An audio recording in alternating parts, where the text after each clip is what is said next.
Young lad,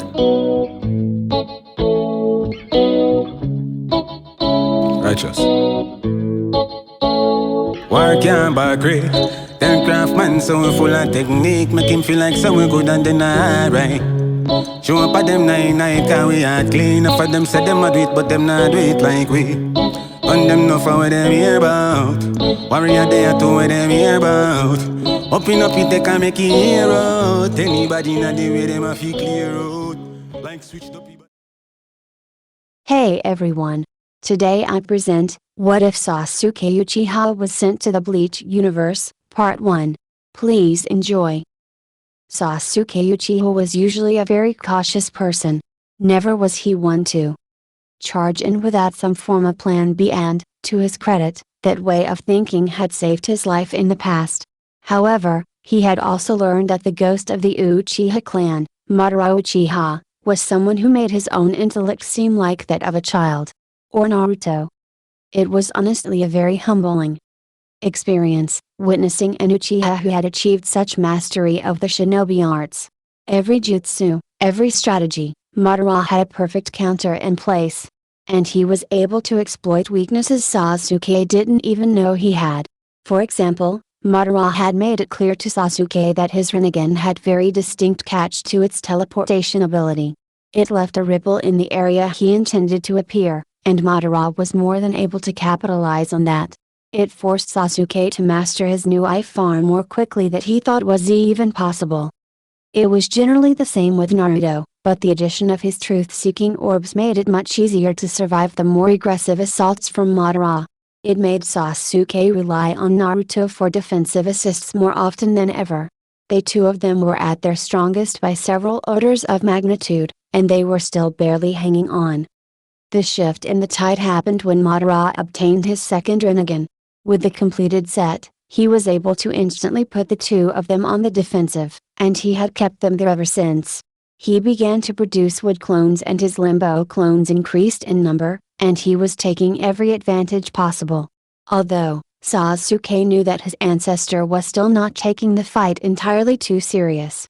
The man still had the ability to bring out the almighty perfect Susanoo.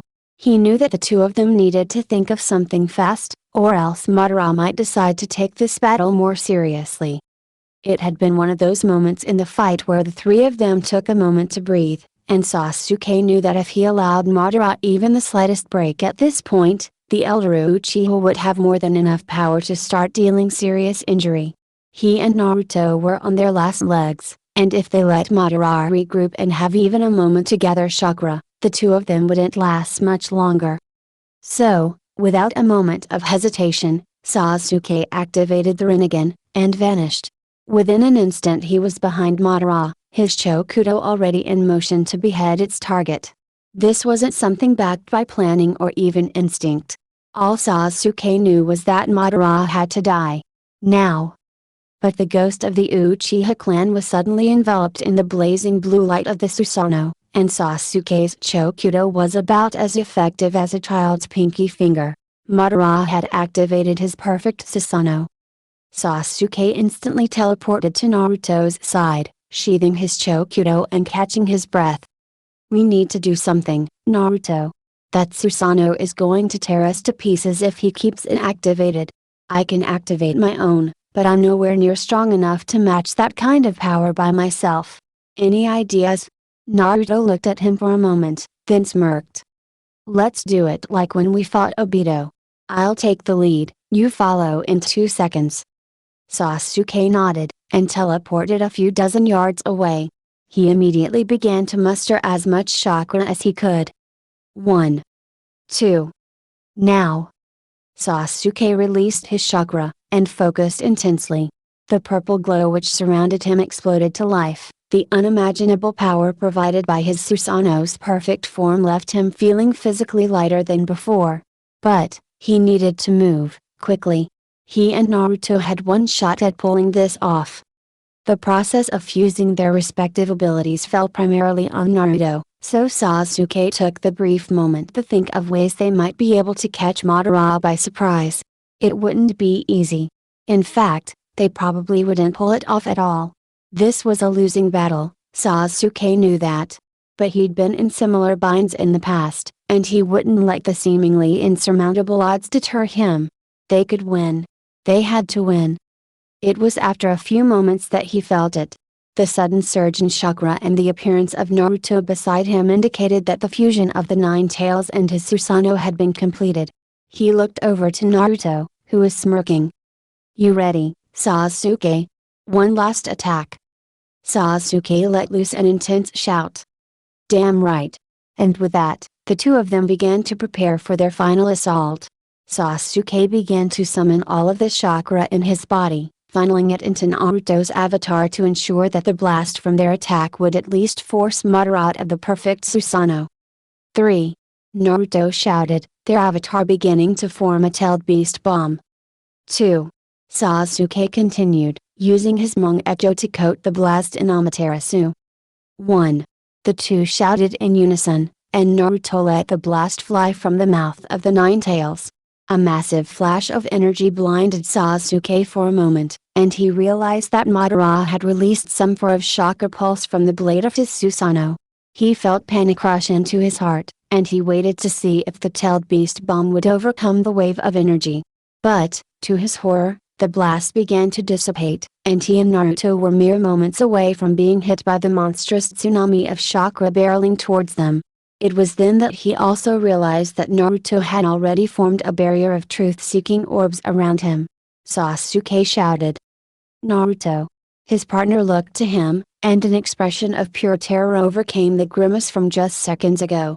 He reached out to Sasuke, and had nearly expanded the shield far enough to envelop the both of them, when the torrent of chakra Madara had released slammed into them at full force. It was a terrifying experience, being wiped from existence by nothing but pure chakra. He was dead, that much Sasuke was beyond sure of. In all honesty, Sasuke wasn't sure what was going on at the moment, but he knew that the afterlife awaited, and so he resigned himself to his fate. What happened now was up to Naruto. And, in truth, Sasuke was okay with that. The dumbass was most certainly stronger than him at this point, but Sasuke knew that he made up for that in his speed and precision. But, he felt that they'd at least been able to wound Madara to some degree, so Sasuke held hope that Naruto would be able to do something. As Sasuke thought, he began to consider what the afterlife might be like. He figured there would be some form of punishment for his actions in life, but it didn't matter. He deserved whatever sentence was deemed fit. Sasuke had been in a black void for what he assumed had been nearly an hour, for he finally began to see something.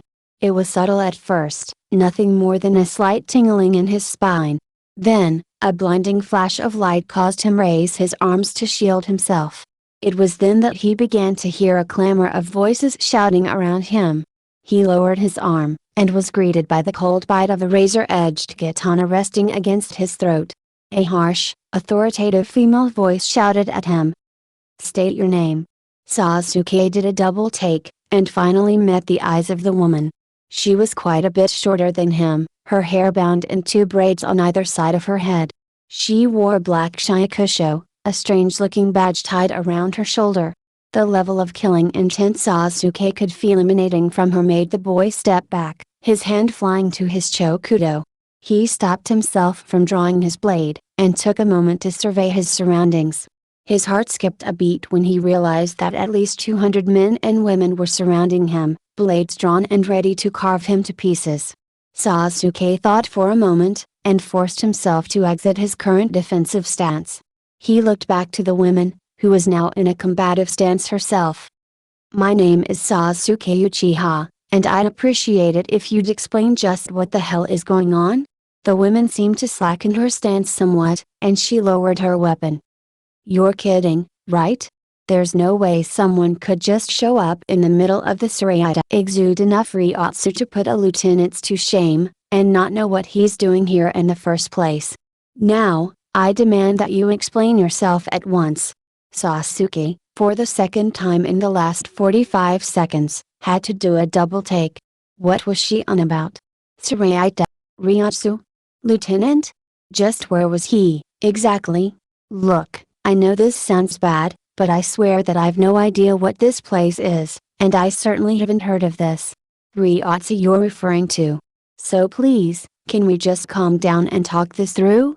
The woman seemed to contemplate it for a moment. So you're saying you have not even the slightest as to where you are right now? Sasuke shook his head. The last thing I remember was dying. Her eyes widened, and her jaw dropped slightly. You're serious? Her question seemed tinged with a slight touch of caution, as though she feared what the answer may be. Sasuke nodded. So you only just crossed over from the realm of the living? He nodded once more. The woman then sheathed her blade, still eyeing Sasuke with the slightest air of caution. Sasuke didn't mind, of course. It was only natural to be suspicious, given he'd apparently caused a bit of an uproar. So, mind telling me where I am, again? He asked, becoming somewhat impatient. The woman was obviously some sort of warrior, and it was clear she held some position of authority, so Sasuke knew that she held at least some of the answers to the questions racing through his mind. The women seemed to glare at him for a moment, before another voice, one Sasuke did not recognize, called out from behind her. Swaffan, I'm here. Got caught by Kisuke on the way here, and you know how he is sometimes. So what's the situation? Not too bad I hope. The woman questioning him instantly turned to attention, dropping to one knee and bowing her head. The situations is under control for the moment, Lady Yoruichi. I've discovered that the cause of the alarm was a soul crossing into Soul Society. But, it seems that something is very wrong. The woman she was addressing responded. How bad? Her voice had taken on a far more serious tone. His soul was somehow not cleansed by Kanso before passing. There was a tenuous moment of silence as the words settled in the air. The woman who had been referred to as Yoruichi began to walk towards him, allowing Sasuke to lay eyes on her, finally. She was much taller than her apparent subordinate, and wore a white haori over a slim-fit outfit Sasuke most associated with the stealth outfits the Anbu of the Leaf tended to wear. Though, it did not match exactly. The next thing that caught the boy's attention were the woman's eyes. They shone a brilliant gold color, and they bore onto him with a level of intensity that he doubted Naruto could match on his best day. Yoruichi looked him over, and crossed her arms. So, you're the guy? Sasuke scoffed. Apparently. He said, his voice dripping sarcasm. I just want someone to tell me what the fuck is going on. But no. Treat me like I'm lost damn animal.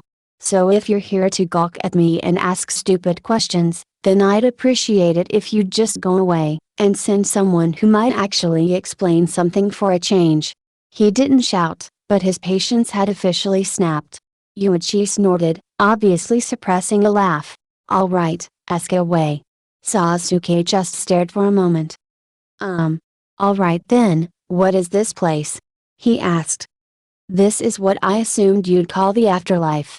But, it does have a name, the Soul Society. If you wanted something more specific, you're currently in an area of Soul Society known as the Suraita, which is basically a hub for Tsunigami to conduct their duties. Sasuke felt his stomach drop. Tsunigami? Yoruichi seemed unfazed by the question, which troubled Sasuke even further. At least, until she responded. Yeah. They're essentially souls who have gone through intense training to become the guardians of Soul Society. There is a bit more to it, but you'll learn in time. Anything else you wanted to know? Sasuke thought for a moment, and then looked up at the woman. I remember that other woman saying something about Ryotsu. What is that, exactly? Yoruichi smiled, seeming pleased at the question. I'm glad you asked that now, rather than later. I'll give you a basic rundown for now, the rest you should be able to figure out on your own. First, you'll need to know that all souls, be they living or dead, contain both Ryotsu, and something called Riryaku. Now, Riryaku is essentially all of the spiritual energy your soul contains at any given point, while Ryotsu is the physical manifestation of that energy. Basically, if a soul has a substantial amount of Riryaku, then that soul will begin to exhibit that energy through Ryotsu, which is the part that is used by the soul in question. Ryotsu can be used in a multitude of ways, from high-speed movement, to standing on thin air. Also, It is the primary source of power for any Shinigami. As Sasuke listened, he remembered something else the woman Yoruichi referred to as Suafan had said to him. He waited until she had finished her explanation, and then asked one more question. Your subordinate also said that I possessed and what I assume is an abnormal amount of Ryotsu. Do you know anything about that? Yoruichi's expression darkened, and she dropped her arms to her sides. That is something I'm entirely sure how to explain just yet. But, I do know someone who'd have a better idea. I've got order from the head captain to take you into custody until we figure things out, but I doubt you'll cause any trouble. Follow me. Sasuke nodded, and began to follow the woman, unsure of what awaited him. But, at least he was finally going to get some answers. They'd been walking for quite a while, but after what Sasuke guessed to be about half an hour, they finally came to a stop. Yoruichi took a couple steps forward, knocking roughly on the sliding door. Hey, Kisuke. Open up in there, I've got someone who needs to talk to you. She yelled, and stepped back from the door as a groggy voice replied. Just a second. After about 10 seconds, the door slid open, revealing a pale man, with a rugged mop of almost bone-colored hair. He seemed to still be waking up fully, as he wore only a deep emerald green robe, and his eyes were squinted slightly. Ah, and who's this? Yoruichi? Doesn't look like anyone I'd recognize. Is he a new recruit in the division? He seemed to look over the boy more carefully, blinking the sleep from his eyes, seemed to come to a realization. Nope, definitely not a recruit. Is he from another division or something? His Ryotsu is pretty impressive, from what I can tell. A new lieutenant, perhaps? Yoruichi stepped a bit closer to him, whispering something in his ear. Sasuke just watched, not bothering to activate his Sharingan to try and listen in. Then something crossed Sasuke's mind for the first time since he woke up. Can I even use the Sharingan anymore? He decided to test it, and attempted to activate his basic Sharingan. He almost audibly sighed in relief when everything around began to slow down, and he felt his body became noticeably lighter. He looked at the two people in front of him, and noticed that while Yoruichi had been whispering into his ear, Kisuke had literally been staring at him the entire time. Sasuke immediately deactivated his eyes. Kisuke seemed to contemplate it for a moment, and then, to Sasuke's surprise, winked at him.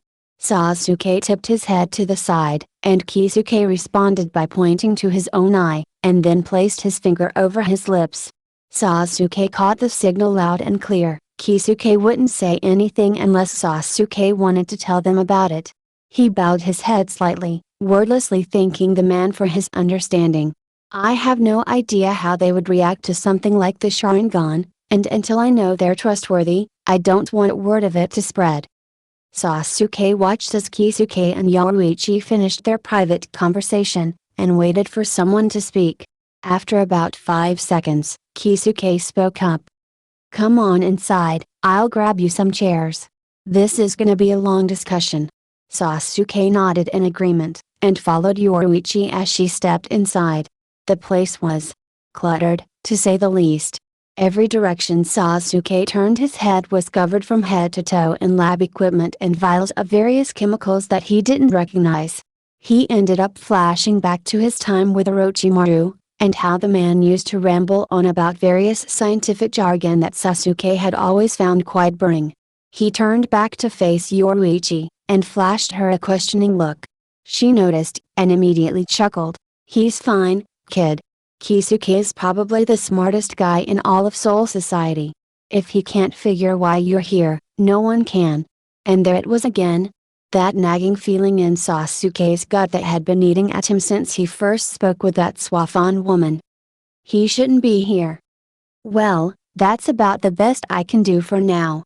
Sorry if it's uncomfortable, but I haven't got much else. Sasuke was snapped to attention when Kisuke placed two small wooden chairs in the center of the room. Well, at least Sasuke assumed it was the center. He waited for Yoruichi to sit down first, making sure that he wouldn't knock over any of what must have been thousands of various glass fixtures around the room.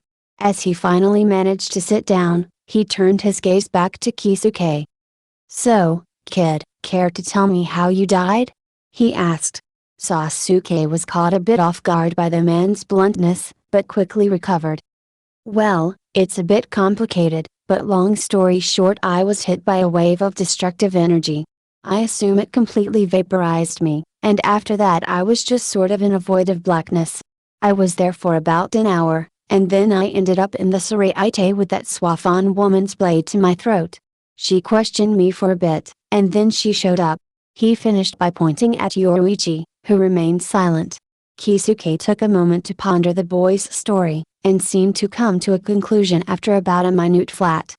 Well, I've got an idea, but I doubt it's very solid.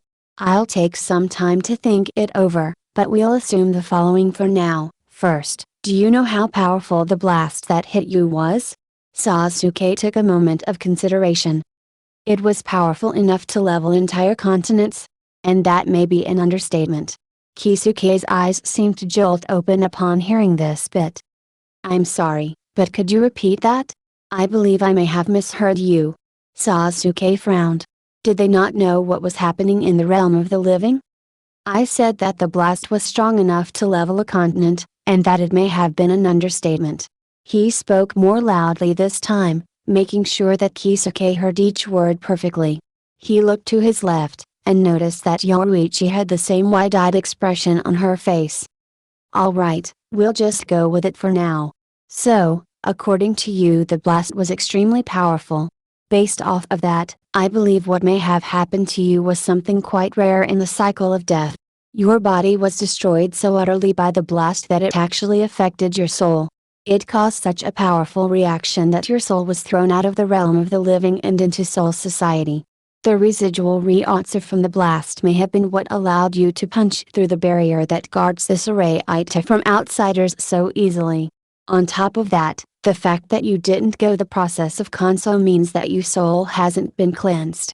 Typically, this results in any abilities or physical changes that occurred after birth being stripped away. But, judging from what I observed earlier, I believe that those abilities are still present. Is that true? Sasuke felt both of their eyes fall on him. He looked up at Kisuke, who wore an expression that even he couldn't get a good read on. He sighed. Yeah, what you saw was a hereditary ability in my family. I was actually checking to see if I could still use it when you saw it. This seemed to get Yoruichi's attention, as she immediately asked. So what is it? Anything worth talking about? Sasuke scoffed. Believe me, I wish it weren't. Sasuke took a moment to consider his options. It would probably be for the best if he told them the truth, but he wasn't sure what happened to the others of his clan.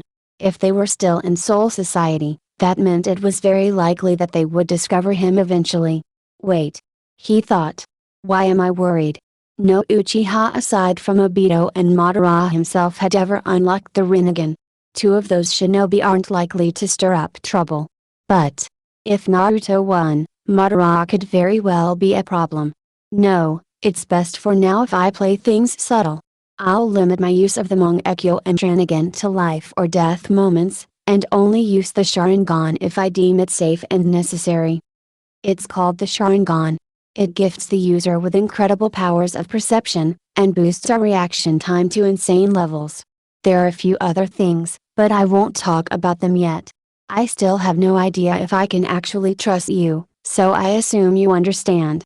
The finality of his tone made it clear that he wouldn't divulge any more. Yoruichi looked over to Kisuke, who seemed satisfied for the moment. But, there is still one thing I don't understand. The two turned to look at Sasuke. He seemed to take a moment to think, and then spoke. Where I come from, there exists an energy known as chakra. I assume neither of you have heard of it, but in my life it was through the use of one's chakra that the Sharingan could be activated. Yet, you claim that I possess Ryotsu earlier. Does that mean I no longer have access to chakra? Or do I contain both energies within me? Kisuke seemed to toss the idea around in his head for a moment, and eventually held up his finger. Ah. Do you have anything else that may indicate the use of this chakra? Sasuke nodded, and stood up. I'll need some room for this. You may follow if you want. He turned, and made his way to the front door. He slid it open, and stepped out. The place was fairly barren, but Sasuke eventually spotted a tree to his left, about 30 feet away. He walked forwards a bit, and settled into the stance of Chidori. But, as he attempted to funnel the chakra necessary to his hand, he found that instead he felt nothing. He tried for a few more seconds, but quickly gave up, instead opting to test his Mangekyo, to see if Inton was still available to him. He activated them, and immediately he sighed as the world around him began to slow. He looked at the tree, and focused his mind. Amaterasu. The everlasting black flame instantly began to burn the tree to ash. A few feet away, Kisuke and Yoruichi were watching, and when the tree went up in flames, Kisuke found himself choosing to instead look at Sasuke's eyes. At first, nothing seemed different for him when the boy used his Sharingan earlier, but for a split second Kisuke was able to spot a distinct change in Ryotsu output from the boy. Before, when he'd first used his Sharingan, Kisuke would have estimated his Ryotsu to be at least captain level, if not more. It had caught Kisuke off guard, but he assumed that the Sharingan must have been quite the boost in power. But this was a level of power he'd only seen from the likes of Captains Kyoraku and Unana. Kisuke had barely noticed the change before it was suddenly as though nothing had ever happened. The power he'd felt just a fraction of a second ago was gone. He leaned over to Yoruichi, who seemed just as perplexed as he was. "Did you feel that?" The woman nodded, her eyes fixed on the boy in front of them. "Yeah. I think he assumed we wouldn't notice the change. Either that, or he simply doesn't know that we can sense it. Regardless, we need to keep an eye on him. I'll report this to Yamamoto during the captain's meeting later today. He'll want to speak with Sasuke himself after this." Kisuke didn't respond, seemingly lost in thought. "Just who are you, Sasuke Uchiha?" Sasuke had been in Soul Society for about 4 hours at this point, being watched and escorted around the Saraite by Yoruichi Shihoin. It had been quite strange at first, but Sasuke had always been one to adapt quickly. He'd learned quite a bit in the last couple of hours. The first of which was that he no longer seemed to be able to use any standard ninjutsu, and that his Sharingan seemed to be unaffected by this. Kisuke had presumed that Sasuke's eyes had been too strongly linked to Sasuke's soul to be torn from him. He'd also learned that it was extremely likely that his chakra had been converted to Ryukyu upon crossing into Soul Society. Though, neither Yoruichi nor Kisuke seemed to know how that would be possible. Furthermore, Sasuke had been given a full, detailed explanation of how this Hinigami of Soul Society operated. This Hinigami were divided into 4 different rankings, those being unseated, seated, lieutenant, and captain. Unseated Hinigami were typically those who exhibited no particularly notable skill in combat. They were general foot soldiers, or patrolled Soul Society as a basic police force. Seated Hinigami were generally Hinigami who had caught the eye of their captain, and received a promotion to one of many seats in their division. Lieutenants were Hinigami that had shown exemplary combat prowess and the ability to release their Shikai. A Hinigami's weapon, the Zanpakudo, was capable of 2 transformations. The first, being Shikai, allowed the Hinigami in question to fight at several times the power they'd been capable of before. It also granted various unique abilities from one Hinigami to the next. It was considered to be a requirement of a potential lieutenant to have unlocked their Shikai release prior to promotion, but there were exceptions from time to time. The second was known as Bankai. Yoruichi had told him that very few Hinigami ever unlocked Bankai, and that it was capable of increasing the user's power by as much as 10 times that of Shikai. Then you had captains, who were, from what Sasuke could tell, one-person war machines of incredible skill and power. There were pretty much always 13 of these Hinigami in Soul Society, each presiding over a division of the Gotei 13, which was basically the primary military force of Soul Society. Sasuke had been surprised to learn that both Yoruichi and Kisuke were captains of the 2nd and 12th Division respectively. For the last few minutes, Sasuke had been thinking about what kind of power the captains had at their disposal. More specifically, he'd been thinking about whether he'd be able to defeat one should the need arise. But, Sasuke had yet to actually see one of them in action. He'd need to wait until he could assess their power properly before formulating any real strategy, which annoyed him to no end. I mean, Yoruichi and Kisuke seem trustworthy enough, but I have no idea what to expect from the other captains. Sasuke. The yell shook him from his thoughts as he looked up to see who had called his name. Yoruichi was standing there, waving her hand in front of his face like he'd been staring off into nothing. Which, now that Sasuke thought about it, was probably exactly what had happened. What was that? I sort of zoned out for a moment. Yoruichi chuckled for a few seconds, and then turned away from him, beginning to walk down the path they'd stopped on. I was trying to tell you that we need to get to the captain's meeting soon, or we'll be late. I'm expected to report this whole situation to the head captain, and I'm 90% sure he'll want to speak with you personally. I managed to save you from being arrested the moment you appeared here, but I think Yamamoto's patience is starting to run thin. She started to jog, and Sasuke soon fell in pace with her. Yes, he'd heard about head captain Yamamoto.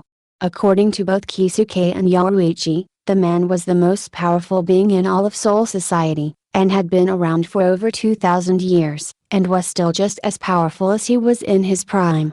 Sasuke didn't know much else about the man, but based off of what he'd heard, he would rather avoid confrontation with him. They'd been jogging several minutes before they finally reached the entrance to the 1st Division headquarters, and the moment they stepped past the Shinigami guarding the entrance, he felt something change in the air. It was as though a tailed beast were trying to crush him under its weight, and Sasuke was forced to activate his Sharingan in order to remain composed. He heard Yoruichi sigh as she walked. Looks like the head captain's in a bad mood today. Her tone gave Sasuke the impression that this wasn't uncommon. She turned back to look at him for a moment, and then her eyes widened when she realized he'd activated his Sharingan. You alright? It's only going to get worse once we get there. He's in a mood because of you, you know. Sasuke nodded, and quickened his pace until he was beside Yoruichi. I'm fine now. I just needed them to get used to the pressure, he said.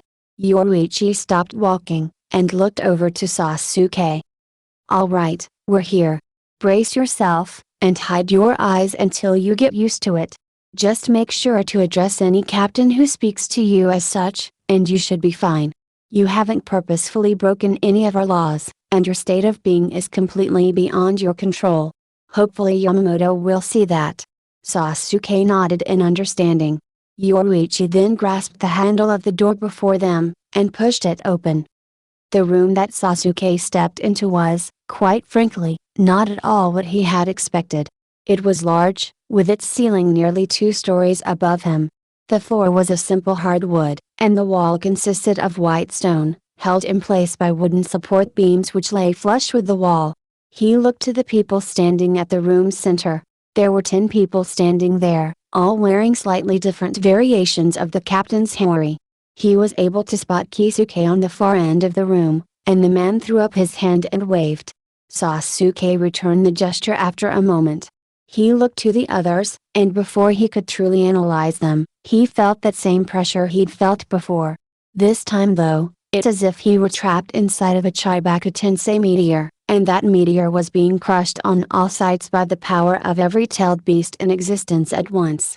In short, Sasuke suddenly found it exceptionally hard to breathe. He immediately activated his Sharingan, taking deep breaths as he adjusted to the feeling. He looked to the ground, doing his best to hide his eyes from the captains, and began to follow Yoruichi closer to the center of the room. He waited a few more seconds, making sure he'd be alright when he deactivated his eyes. After he felt sure of himself, he did so. Thankfully, he was able to breathe normally, and looked up at the others in the room. He then noticed that literally every single person in that room except for Yoruichi and Kisuke was staring at him. Sasuke had no idea what to do. He looked at Yoruichi, and before he could do anything, a loud, gravelly voice called out. Boy! Step forward! Sasuke did so, and finally got a clear view of the speaker. The man was obviously quite old, his aged white beard and the cane upon which his hand rested made that clear. He was extremely physically fit, however. And Sasuke was able to spot so many scars lining the man's body that he probably need the Sharingan to keep count. Just off of his first time meeting eyes with the man, Sasuke could feel so much authority and power behind his gaze that it nearly made him shudder. There was a certain glint in the man's eyes that made it seem as though they were ablaze in hellfire. There was no doubt in his mind anymore. This man was head captain of the Gotei 13, Genryusai Yamamoto. You are here by request of 2nd Division Captain, Yoruichi Shihoin, for a military hearing. This means that your fate will be determined by myself and my fellow captains. You are to explain everything you know regarding your sudden appearance in the Suraita and plead your case as to why you should not be put to death for infiltration and high treason. Do you understand the terms of this hearing? Sasuke ran through the explanation one more time in his head. Simple enough, I suppose. Yes, I understand these terms. The elder Hinekami grunted, and raised his cane from the floor. He slammed it back into the hardwood, the resulting bang echoed throughout the chamber. Then your hearing has begun. Sasuke began with explaining the manner of his arrival, emphasizing the fact that he didn't know how or why he had appeared in the Suraita. He continued by telling of his brief interaction with Yoruichi's lieutenant, Swafan, and then went on to report his first meeting with Yoruichi. Just as he was about to move on, another bang of Yamamoto's cane stopped him. That is all the information required. You may now plead your case. Sasuke nodded, and began. I'd like to make it very clear that I had no prior knowledge of Soul Society or the Suraita before my arrival, and that I have no interest in harming it or its citizens. I bear no ill will, and I hope that all of you can see that as clearly as I do. I understand that in my arrival, I may have broken some of your laws, and I won't deny that fact. What I instead want you to focus on in making your decision is that I had no influence on my arrival, and wasn't even aware there were laws to be broken in the afterlife. I formally apologize for any transgressions I may have committed, but you must understand that these acts were beyond my ability to stop. He turned back to face the head captain. I think that will be all, sir. The man nodded, and stood from his seated position. The decision-making process will now begin. Do any captains present have concerns they would like to address? There was silence for several seconds. I do, head captain. Sasuke turned to the source of the voice, and laid eyes on him. The captain was tall, and wore his shakusho open, revealing a strange numeric tattoo. His hair's sleeves had been cut off at the shoulder, along with his shakusho, and both were bound around his waist by a belt of rope. His grayish-silver hair hung over his face slightly, though not enough to obscure his eyes, which were furrowed with intensity and concern. Then speak, 9th Division Captain Mugruma. The man turned away from Yamamoto, now facing Sasuke. All right, so this is something I think we're all concerned about right now, and I want to hear this from your mouth, boy. What proof do you have that you're telling the truth? How sure can we be that you won't stab us in the back the moment this meeting ends? Sasuke didn't even think before responding. I don't have any proof. I know that you have no reason to trust me, and there's nothing that I can do to gain that trust if you don't give me a chance to try. I'm only here right now because Captain Shihoin had faith in me. If you can't put your trust in me, then trust her. She isn't wrong. So long as you don't force me to, I can say with absolute certainty that I will let your people be. The captain stared Sasuke down for a moment, analyzing every aspect of Sasuke's face for signs of deceit. Eventually, he relented, crossing his arms. Very well. I can live with that. That's all, head captain. Yamamoto didn't respond. Anyone else? Several moments of silence passed. Then we shall now determine the boy's fate. All in favor of execution, raise your left hand. As he finished, 2 hands went up. Sasuke waited, the silence beginning to wear on his nerves. After about 2 more seconds, another hand was raised. Within half of a minute, 5 hands had been raised. After that, the silence reigned for the next 30 seconds. When the minute had finished, the head captain slammed his cane into the floor a final time. Then it is decided. Sasuke Uchiha is cleared of all charges and placed under the military watch of 5th Division Captain Hirako. Due to your abnormal levels of Ryotsu, you will be subject to examination by myself, as well as 7th Division Captain Aikawa and 2nd Division Captain Shihoan. This examination will take place immediately after this meeting ends. Now, are there any other issues to be discussed? He paused, and after a few more moments of silence, he spoke once more. Then this captain's meeting is now adjourned. Sasuke had waited for several minutes as the captains filed out of the doorway. Only Yoruichi, the head captain, and another captain Sasuke had yet to meet remained. He didn't bother moving from his spot in the center of the room. That was infuriating, he thought. Normally, he'd have started fighting the moment the concept of someone else determining his fate had been brought up, but for some reason his entire being had told him that that was a very bad idea. And, well, he was nothing if not trusting of his instincts. So, instead, he decided to wait. Originally, he had planned on only acting if it became clear that the decision would not be in his favor. But the moment he set foot in that room, it became extremely clear to him that no matter how he handled this, he would die unless he could convince them to give him a chance. As powerful as he was, Sasuke knew that attempting to defeat the 13 most powerful beings in an entire dimension, while knowing nothing of their powers and fighting styles, would be stupid. In fact, he imagined that was something Naruto might do. Sure, he might hate the idea of people choosing his path for him, but he wasn't an impulsive fool. This was a situation best played subtly, and it had worked out perfectly. He was glad he hadn't given away too much information to Yoruichi and Kisuke, otherwise they might have had very different reactions compared to how they did. Bang! Sasuke was snapped from his thoughts, his eyes darting to where the sound had come from. To his moderate relief, it was merely the head captain getting his attention. The man merely stared at him for a moment, as though he were taking measure of Sasuke's threat level. Though, Sasuke didn't see much point in this, as his powers would require far more than just a visual evaluation to determine. Even so, Yamamoto grunted, and began to speak. Your Ryotsu is quite controlled for such a young soul. And I can infer that there is much more beneath the surface.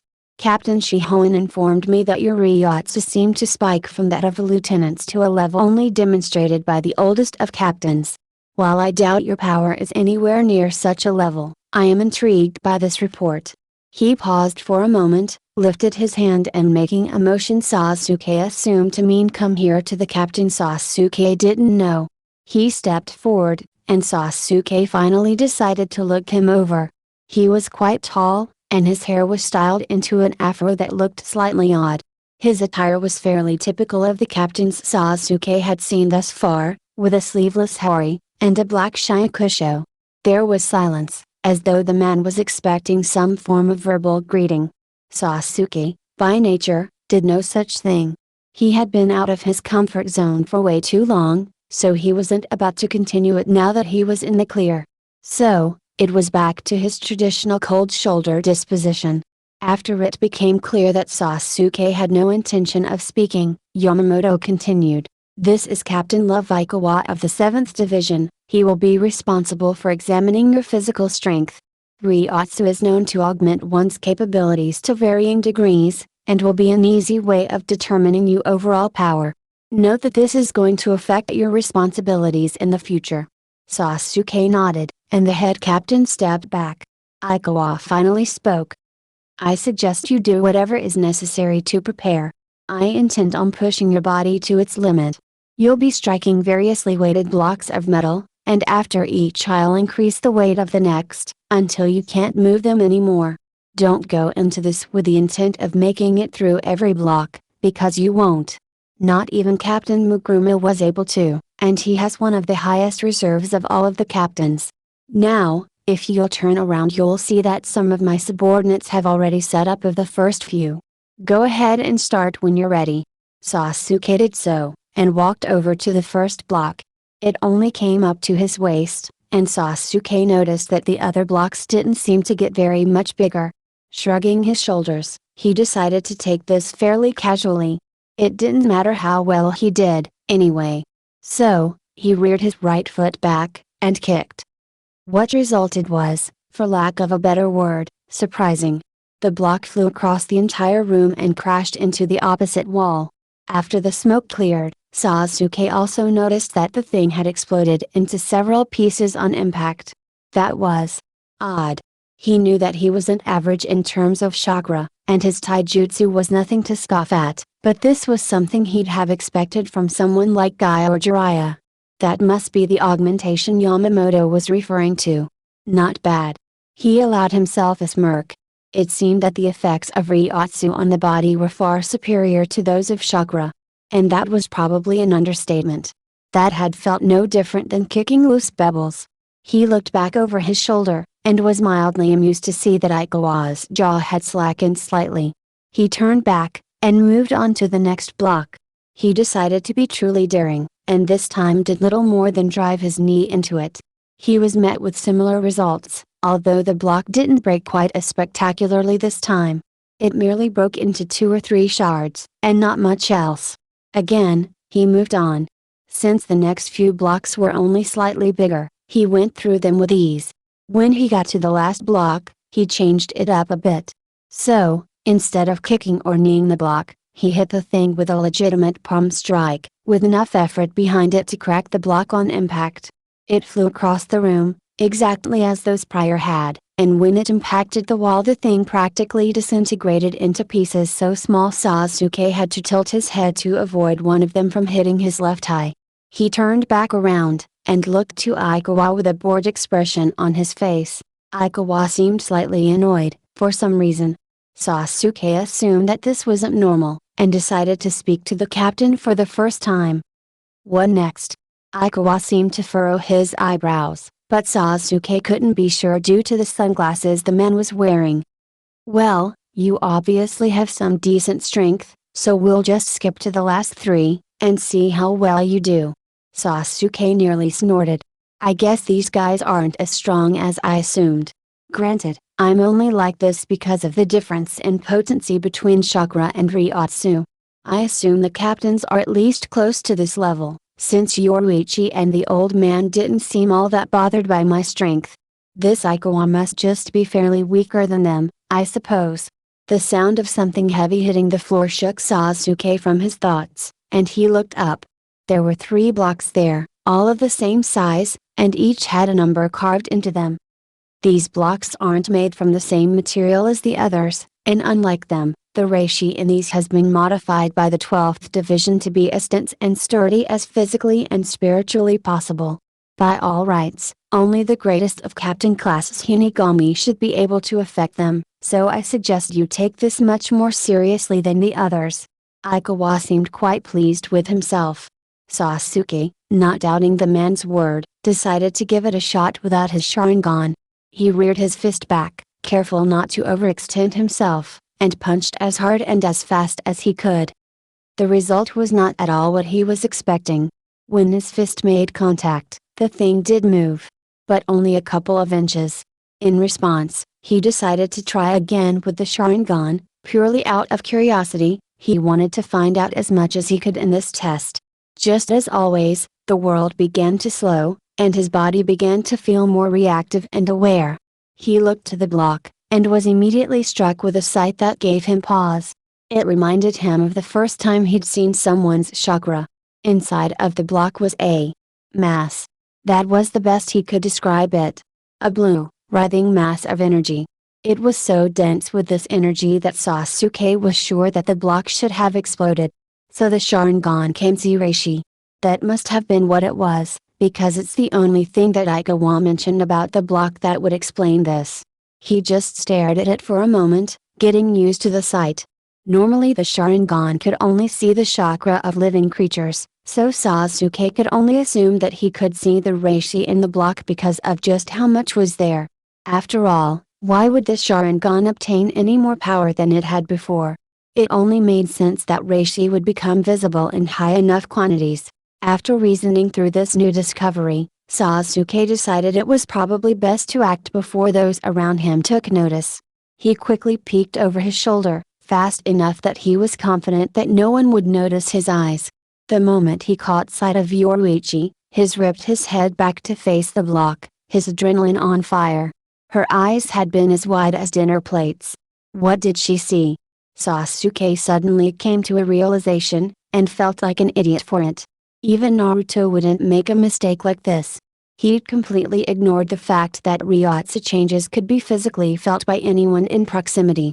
He'd forgotten that when his power was boosted by the Sharingan's activation, literally anyone within a certain distance could tell the difference in his Ryotsu output. Things weren't as easy as before. He couldn't just use his Sharingan like that anymore. People were going to notice. People had noticed. Sighing, he decided to just continue.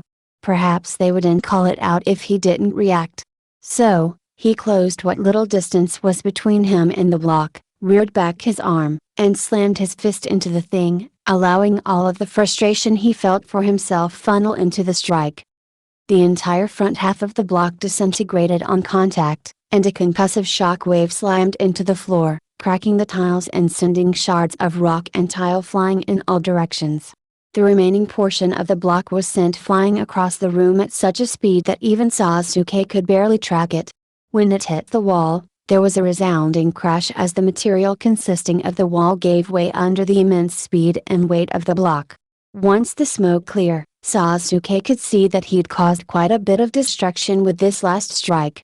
The floor was in tatters around him, with numerous tiles shattered and strewn across the ground. But, the worst damage by far was done to the walls across from him. About waist height up the wall there was a massive hole, revealing a strangely out of place hill not too far off. Smoke was still wisping off of it, the wall around the impact site scorched by the heat produced during the collision. Sasuke turned around, satisfied. The first thing he noticed was that Yoruichi still seemed extremely unsettled, and that Aigawa was now palming the hilt of his blade. His frustration still burning, Sasuke did the same with his Chakato, staring down the captain with an unwavering glare. "Hands off of your sword, Shinigami. I won't warn you a second time. I don't plan on killing anyone today, but if you want to dance I'd be more than happy to." The man seemed to tighten his grip, and Sasuke became aware of two other sets of eyes staring him down. He flicked his eyes to Yamamoto, and the man's voice boomed throughout the room. "I suggest that you not challenge my subordinate whilst in my presence, boy. You will find that I am not as forgiving as I seem during your hearing. Cease your insolence, now." Sasuke didn't budge. Before the situation could escalate any further, Yoruichi stepped forward. "Aigawa, just relax. Sasuke has already said that he wouldn't cause trouble unless we give him a reason to, and that is exactly what you're doing right now." The other captain's glare intensified for a moment, and, after a few more seconds of staring, Aigawa released the iron grip upon his Zanpakuto. A few seconds later, and Sasuke did the same. An hour later, Yamamoto had called off the examination after that, the moment of tension having broken what little patience the old man had left. Yoruichi had led Sasuke out of the meeting room, chastising him the entire time. Sasuke had calmed down quite quickly, and now paced a few feet behind the captain that Yoruichi had introduced as Shinji Hirako. The blonde had been mostly silent, only speaking to point out any important locations in the 5th Division barracks. He'd been instructed by the old man to return to the 1st Division barracks within the week, but Sasuke was definitely considering just not showing up. He didn't like the head captain. At all. In fact, he'd have to say that at this point he'd met more Shinigami that he disliked than those he did. "And here's your room. You're being kept separate from the rest of the division for the time being. If you ever need anything, you know where to find me. Welcome to the 5th, I hope we get along well in the future. I have to go finish up some paperwork, but I'll be back before long."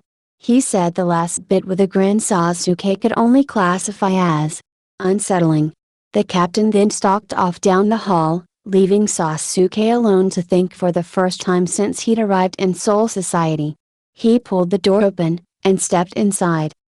The room was rather bland, devoid of furniture, and a simple sleeping mat was laid out in the center of the dusty space.